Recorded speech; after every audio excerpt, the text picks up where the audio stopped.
throws all these obstacles at us all the time. I come here and my expectation is to serve spirit, and I want it to go a certain way, and I want to jump in here and I want it to inspire, and I want to feel inspired, and I want to spread that to you guys. And we find that in life we have this idea of perfection, how things should go. I need to feel a certain way if I'm going to do well. I need these things to happen in order for it to happen just right, or I'm failing in some way.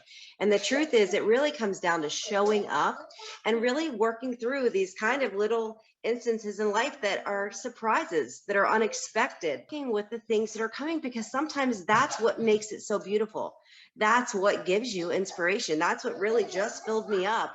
My little girl walking in and saying, I want some soup. My nonverbal autistic child saying, hey, every time I work with spirit, she comes really close to me.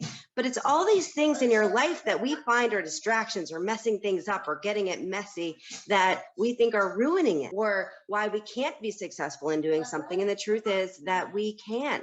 And using those things is actually the foundation of the next piece of our life, or what we're doing is like an additive. It's almost like a really cool beat to a song or to music. I feel like so often the world tells us and programs us since we're really young how we should be, how we should show up.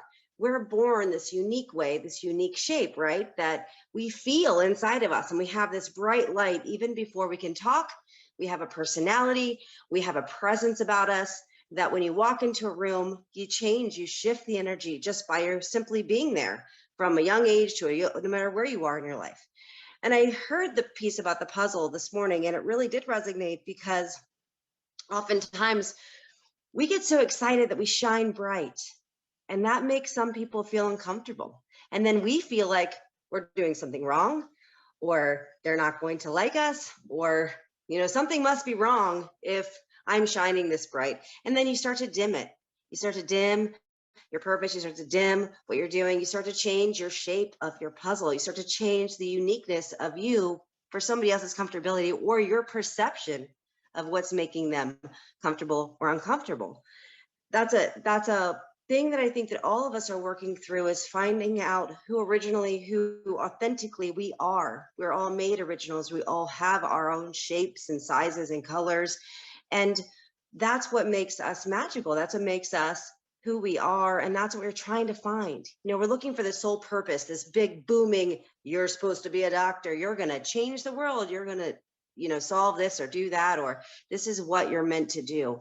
And really, the biggest thing you're meant to do here, in my opinion and my experience working with the spirit world, is being who you are and growing yourself, and always being in a space and a place to accept yourself more fully, to be able to really touch in and see, I like this about me, I'm not sure what this is, and exploring and having the courage to explore, and not coming from a place of fear.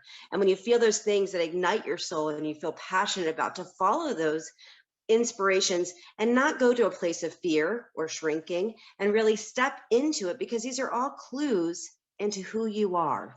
If you look at your life as a kind of a journey, a mystery of unsolving and unraveling your purpose and who you are, these are all little clues or signals to say, ooh, maybe, it's the candlestick and Mr. Green in the conservatory, kind of like that. It's picking up these little pieces, these little things about yourself, the likes, the don't likes. And the other thing is your perspective, being willing to say, to question and to challenge things in your life. From a child, we have a perception of life and who we are, and revisiting that and understanding that life is fluid, that we are growing and evolving, and that you should challenge your way of thinking, because at 5, you probably think very differently about yourself in a capacity than you would at 10 or 20 or 30 or 50 or 70. It's rechecking in to say, who am I now? How do I feel about that? Where am I? And sometimes stepping into your perspective as a 5-year-old, or revisiting thinking from when you were young or a different space in your life, will show you the growth. It will show you the change. It will show you how much you've evolved and become, and how much you like or really don't like things that maybe once upon a time you really loved, or you really thought you wanted this in your life. But by checking in and kind of checking to see, how do I feel about that today? Does that still resonate with me? Does that friend still resonate with me? Does that, whatever that is, it's the fluidity of life, and the challenge accepted, to cheers to your life and celebrate these little things in your life and pick up these clues to really figure out who you are without apology, without exception. But it's like this quest to say, who am I and what's really resonating with my soul? What's making me excited? What's making me cheers to the day? What's making me feel that emotion? And when you feel excited or you feel worried, really checking in and saying, why? What is it about that that's making me excited? What is that that's making me anxious?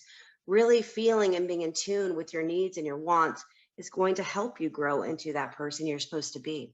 And when you feel afraid, ask yourself why, and stepping into these places of complete uncomfortability, because there's a lot of growth in those opportunities. So not being afraid to step into things for fear of what might have, could have, should have, would have, might happen, and rolling with the punches.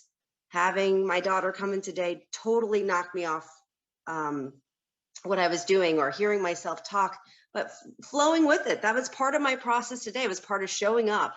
And, in this, one of the big things is, what are the things that could go wrong? And basically all of them happened this morning. So I can't wait for the next section of mediumship. But you roll with it. You roll with it and you say, that's part of the life. You're going to remember it. You're making cheers to the memory of getting up, doing it anyway, breathing on, feeling inspired, and having a great morning, regardless of any outside factors.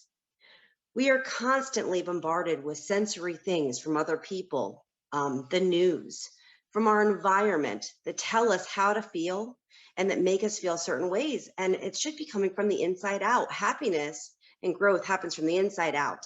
And we let all these extraneous things around us dictate how we feel, how we're going to let the day go. Some person cuts me off in traffic because they're having a bad day. Don't let that change your day. Don't let that change your day. These unexpected things happen, roll with them anyways.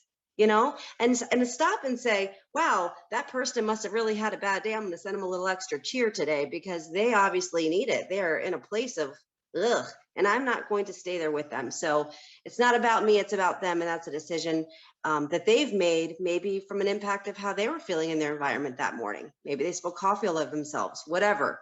It's a growing process. And the point of what I'm saying is that it's really about accepting and rolling with the punches and accepting kind of the way things go. And instead of trying to hold it tight and for fear that that it's not going to go right, or controlling a situation, the truth is you don't really have control of those situations. But what you do have control of is yourself, how you show up, being your authentic self, stepping into yourself and accepting the challenge to become who you're meant to be.